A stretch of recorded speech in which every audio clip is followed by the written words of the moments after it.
मैना कहती थी तुम्हारा भाई तो बहुत चालाक है, तुमने देखो मेरी बात नहीं मानी। एक जंगल में दो भाई मोंटी और बंटी रहते थे। मोंटी बड़ा भाई था। एक बार मोंटी अपने भाई से कहता है, भाई आज मुझे बाबा की बहुत याद आ रही है। उनकी यादगार की निशानी ये अमरूद का पेड़ है, तुम इसके बारे में क्या सोचते हो? तो बंटी कहता है, भाई ये हमारे बाबा की आखिरी निशानी है, हम लोगों को इसकी देखभाल करनी चाहिए और मिलकर इसकी खूब सारी सेवा करनी चाहिए ताकि जो भी फल मिले आपस में बांट लें।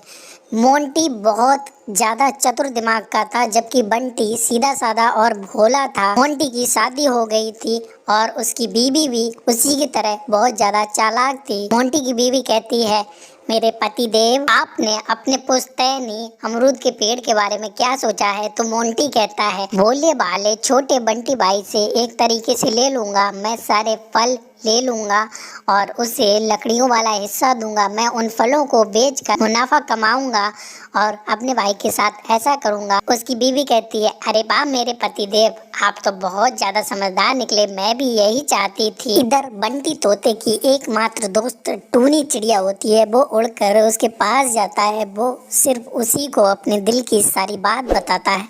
तो टूनी चिड़िया उससे कहती है, बंटी तोते तुम कैसे हो?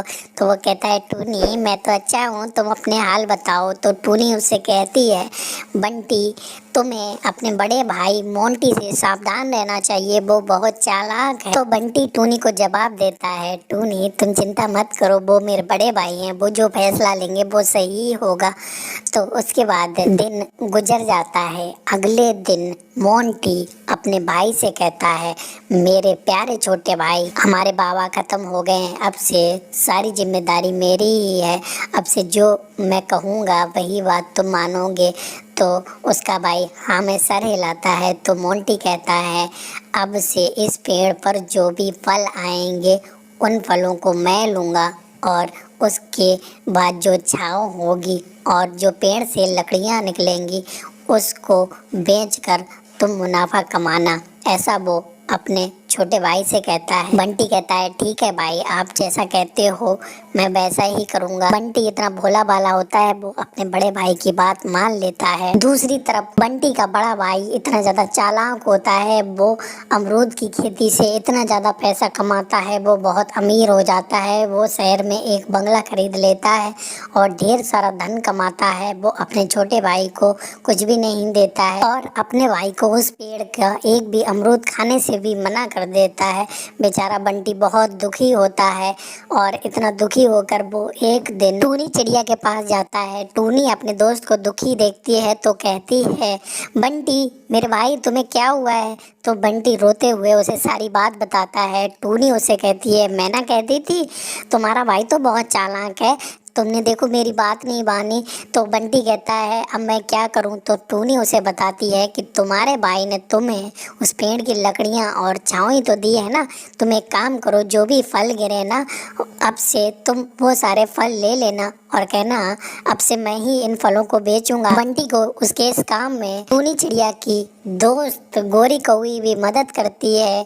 तो अगले दिन से ही बंटी अपने भाई से कहता है, भाई अब से जो भी फल छाँव में गिरेगा वो मेरा होगा और जो भी लकड़ी गिरेगी वो मेरी ही होगी।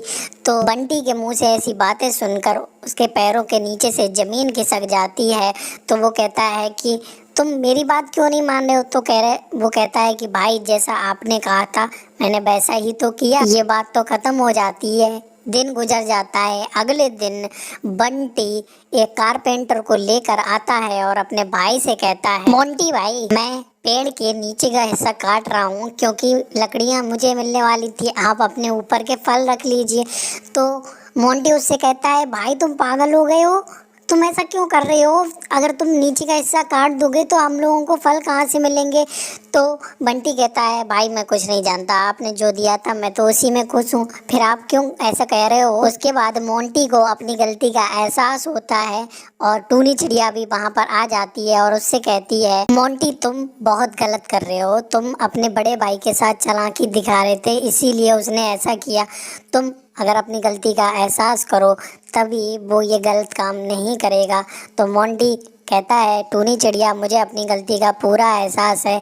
मैंने जो भी अमरूद के फलों को बेचकर कमाया था, मैं उसमें से अपने छोटे भाई को हिस्सा दूंगा और शहर के मकान में भी आधा हिस्सा मेरे छोटे भाई बंटी के नाम कर दूंगा और वो अच्छे से रहे। इस पेड़ के फलों पर हम दोनों भाइयों का बराबर बराबर हिस्सा होगा। उसके बाद दोनों भाई हंसी खुशी प्यार से रहने लगते हैं।